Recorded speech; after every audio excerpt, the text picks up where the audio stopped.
The bill is meant to address Roe versus Wade and the issue that decision was made on, which was, is the baby in the womb a person? I believe that the baby in the womb is a person.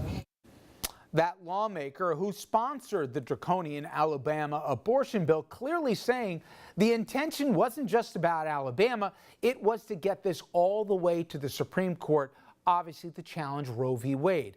And lawmakers in Missouri, they just passed a bill that is very similar to the one in Alabama. Nearly all abortion exemptions, all abortions are banned here, and there are not even exemptions for rape or incest. Now, this all comes in the wake of conservatives on the high court overturning by a 5-4 decision along party lines, a 40-year-old precedent over a case involving sovereign immunity. Now, we're not going to get into all the details of that, but I do want to take a look at some of the possible repercussions. Justice Stephen Breyer, he wrote this in his dissent, quote, "It is dangerous to overrule a decision only because 5 members of a later court come to agree with earlier dissenters on a difficult legal question.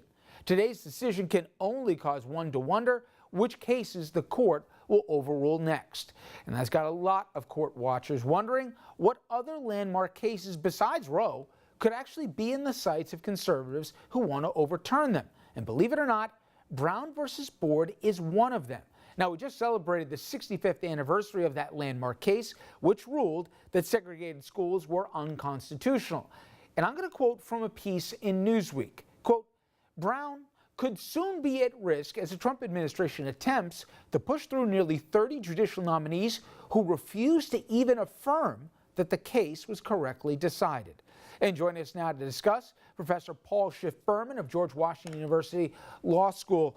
Professor, thank you very much. And let's first start with the case out of Alabama. Do you believe that it was so narrowly defined, the exemption being only the health of the mother, that they made it easy for the high court not to take this?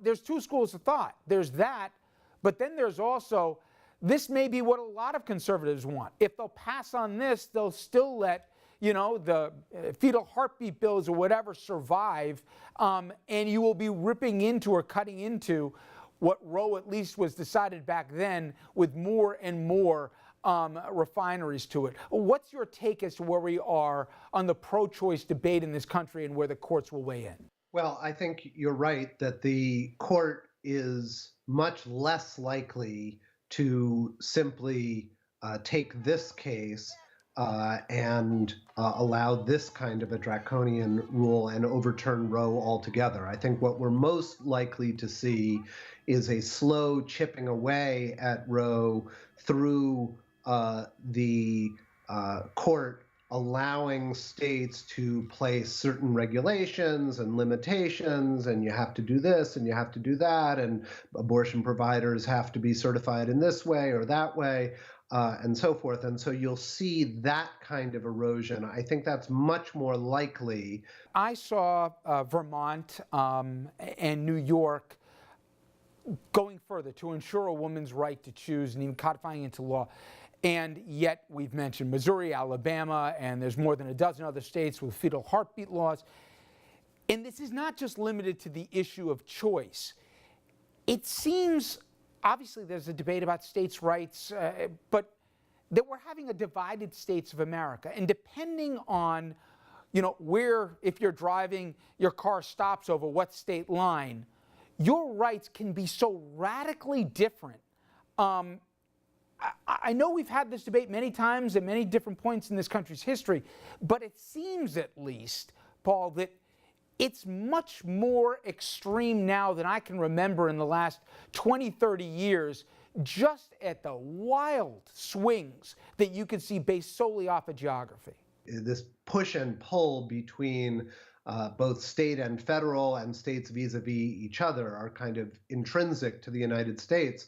But I think one thing that's distinctive now is that because of the tremendous urbanization of the country, we now have a much larger percentage of the population in a much smaller percentage of the states. We have the specter of sort of a permanent popular minority being able to wield disproportionate amount of power over a permanent urban majority that actually wants to do something else. The question will be not only on abortion, but on other issues, is that really sustainable for a democracy to be controlled by a minority of the people because of the happenstance of state lines?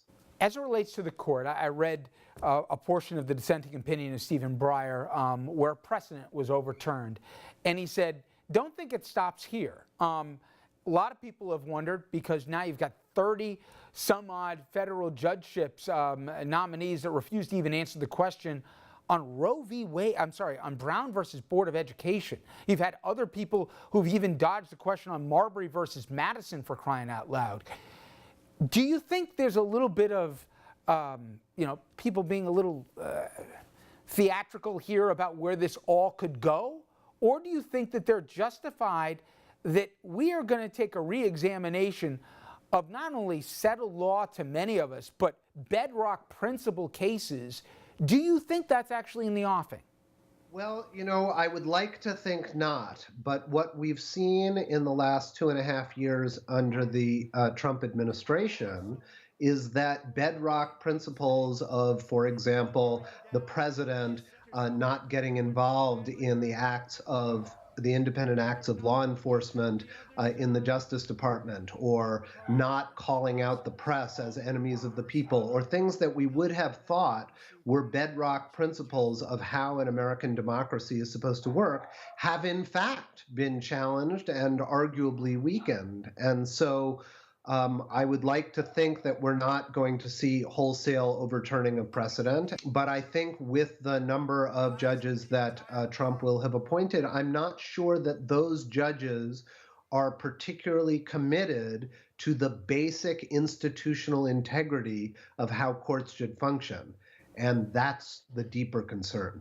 And Paul, maybe it's, I'm fighting the last battle here, but am I wrong that the very people who claim to be strict constructionists, who don't want activist courts, or who believe in precedent and settled law, they seem to be some of the same voices who say, well, now's our chance to re-examine stuff that we figured out here 30 years ago. Either I'm just having whiplash on this one, but it seems that because of different makeups, because of different administrations, and because of different political climates, maybe, all of a sudden settled isn't so settled. I think the core question is whether judges are willing to do the normal work of judging, which includes the idea that the rule of law continues over time, and it's not just subject to the whim of judges at one particular moment in time. And so, yes, it's possible for precedents to be overturned. Brown versus Board of Education actually overturned a 100-year-old precedent at the time, Plessy versus Ferguson. They can be overturned, but they can only be overturned if the society as a whole had changed in a tremendously important fundamental way. And that's clearly not the case with Roe. In fact, to the extent that society has changed, it's changed in the direction of greater willingness to countenance the right to an abortion, not the other way around. Same thing is true with Brown. Professor Berman, I appreciate the time tonight. Thank you so much. Thank you for having me. All right, coming up next, taxi drivers. They're struggling as Uber and Lyft take off. Their problems, though, they've gone from bad to worse. That due to predatory lending practices. We come back, we're going to take a look at the legal issues involved in cabbies who are now broke, sometimes due to no fault of their own.